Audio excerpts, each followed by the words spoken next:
आज का टॉपिक है बेटा अपना इनेंशियोमर एंड डायस्टियोमर। बेटा ये एक ऐसा क्वेश्चन है जो जेईई एडवांस में आपका बनता ही बनता है। ये कोरिलेट करेगा रिएक्शंस के साथ, लेकिन आज हम सिर्फ रिलेशनशिप निकालना सिखा रहे हैं, दैट इज इनेंशियोमर्स और डायस्टियोमर्स क्या होंगे। तो चलो पहले बात करते हैं इनेंशियोमर्स। इनेंशियोमर्स बेटा कौन से कंपाउंड्स हैं? ऐसे दो कंपाउंड जो एक दूसरे की मिरर इमेज तो हैं बट वो सुपर इम्पोजेबल नहीं है। जैसे फॉर एग्जाम्पल अगर हम बात करें ये हैंड और ये हैंड, अगर इसके बीच में हम एक क्या लगा दें, मिरर, तो देखिए ये हैंड और ये हैंड एक दूसरे की क्या बन जाएगी, मिरर इमेज, बट ये इसके ऊपर सुपर इम्पोज नहीं होगा। सुपर इम्पोज होना मतलब फिट नहीं होगा, तो they are called as enantiomer. जैसे बेटा सेम आपका इसका डेली लाइफ में आप एग्जांपल देख सकते हो, आपके ग्लव्स, आप राइट हैंड का ग्लव्स लेफ्ट हैंड में नहीं पहन सकते हो, तो वो दिखते एक जैसे हैं लेकिन हम उनको एक दूसरे के ऊपर फिट नहीं कर सकते। यानी हम लेफ्ट हैंड के ग्लव्स को राइट हैंड में नहीं पहन सकते हैं और राइट हैंड के ग्लव्स को लेफ्ट हैंड में नहीं पहन सकते। तो ऐसे कंपाउंड्स को हम क्या नाम देंगे, इनेंशियोमर। क्लियर? फॉर एग्जाम्पल अगर आपके सामने ये कंपाउंड, अगर हम इन दोनों कंपाउंड्स की बात करें और अगर मैं यहाँ पर एक मिरर लगाऊं, बताओ क्या ये मिरर इमेज होंगे या नहीं होंगे? और अगर मैं उसको उठा के इसके ऊपर रखूं, क्या ये सुपर इम्पोज होगा? नहीं। तो they are mirror images of each other, but चूंकि ये सुपर इम्पोजेबल नहीं है तो इन कंपाउंड्स को हम क्या नाम देंगे, इनेंशियोमर। क्या नाम दोगे, इनेंशियोमर। अब हम बात करते हैं डायस्टियोमर्स। डायस्टियोमर्स कैसे कंपाउंड्स हुए बेटा? ऐसे कंपाउंड जो एक दूसरे की मिरर इमेज ही नहीं। जैसे फॉर एग्जाम्पल अगेन ये हैंड, मैंने हैंड को ऐसे रखा, अब बीच में एक मिरर लगाया, क्या ये एक दूसरे की मिरर इमेज होंगे? नहीं। तो चूंकि एक दूसरे की मिरर इमेज नहीं है तो इनको हम क्या नाम देंगे, डायस्टियोमर्स। क्या नाम दोगे, डायस्टियोमर। यानी ऐसे दो कंपाउंड जिनका मॉलिक्यूलर फॉर्मूला तो क्या है, सेम, बट वो एक दूसरे की मिरर इमेज नहीं है। तो अगर मान लो मैं यहाँ पर एक मिरर रखूं तो बताइए क्या ये एक दूसरे की मिरर इमेज होंगे?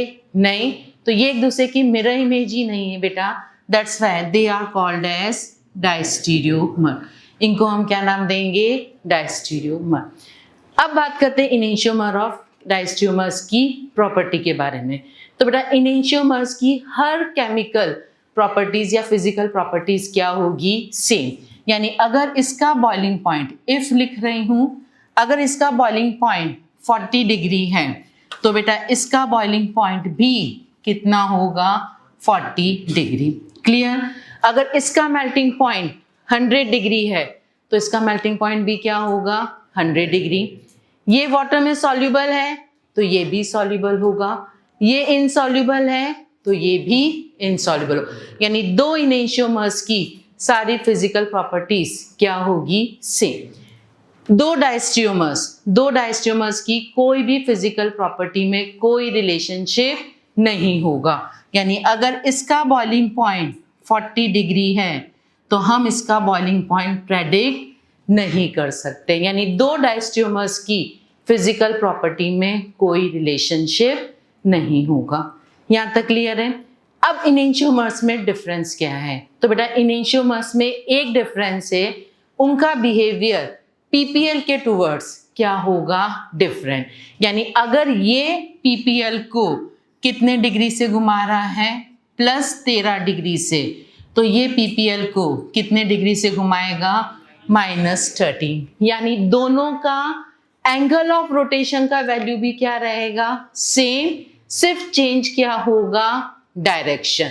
यानी अगर एक डेक्स्ट्रो रोटेटरी है तो दूसरा लीवो रोटेटरी, और अगर पहला लीवो रोटेटरी है तो दूसरा डेक्स्ट्रो रोटेटरी।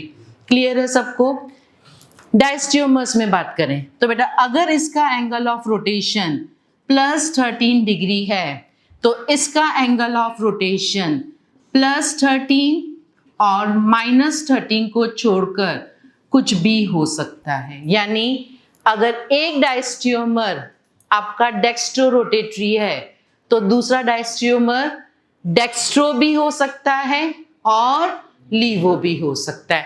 यानी हम दो डायस्टियोमर्स के एंगल ऑफ रोटेशन में कोई कमेंट नहीं कर सकते। बट ये कंफर्म है कि अगर ये डेक्स्ट्रो है +13 तो ये लीवो विथ -13 एंगल ऑफ रोटेशन नहीं होगा।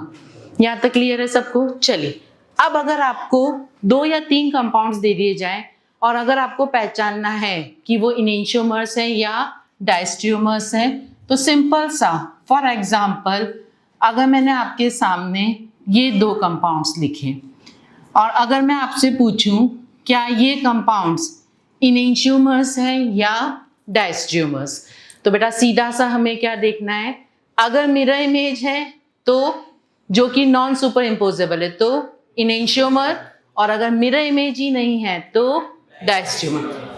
बताओ क्या ये 2 कंपाउंड एक दूसरे की मिरर इमेज है? है। और मिरर इमेज कहाँ है? हमने कंपाउंड के जस्ट ऊपर क्या रखा है? मिरर। तो they are mirror images of each other, और साथ में कंपाउंड में कोई सिमेट्री नहीं है, तो they are called as enantiomer. अब ये सिमेट्री क्या है? तो चलो फॉर एग्जाम्पल अगर मैं आपसे पूछूं ये कंपाउंड, क्या ये 2 कंपाउंड एक दूसरे की मिरर इमेज है? यस और नो? यस और नो? यस। बट बेटा ये एक दूसरे के इनेंशियोमर्स नहीं होंगे क्योंकि they are mirror images of each other with symmetry. Symmetry मतलब इस कंपाउंड में क्या आ गया? POS। जबकि अगर हम बात करें तो इन दोनों कंपाउंड में से किसी में भी POS नहीं है। तो अब ऐसा क्यों कि जो 2 कंपाउंड एक दूसरे की मिरर इमेज हैं और अगर सिमेट्री आ गई तो दे बिकम्स आइडेंटिकल। रीजन, अगर मैं इस कंपाउंड को 180 degree in the plane rotate कर दें, हम फर्स्ट कंपाउंड को कितने डिग्री से रोटेट कर रहे हैं? 180 डिग्री इन द प्लेन। तो बेटा ये कंपाउंड आपका किस में कन्वर्ट होगा? दिस में। और जैसे ही ये कंपाउंड इसमें कन्वर्ट हुआ, अब देखो आप इसको उठाकर इसके ऊपर रखो, क्या ये सुपर इम्पोज होगा या नहीं? हो गया। तो बेटा इनेंशियोमर्स क्या थे? Non super imposable mirror image. Non super imposable मतलब जो एक दूसरे पर फिट नहीं होंगे, जबकि ये मिरर इमेज इस मिरर इमेज पर क्या हो गई? Fit. That's why they are identical. तो बेटा 2 terms, mirror image without symmetry enantiomers, mirror image with symmetry identical. वापस बोलेंगे, mirror image without symmetry enantiomers, mirror image with symmetry identical.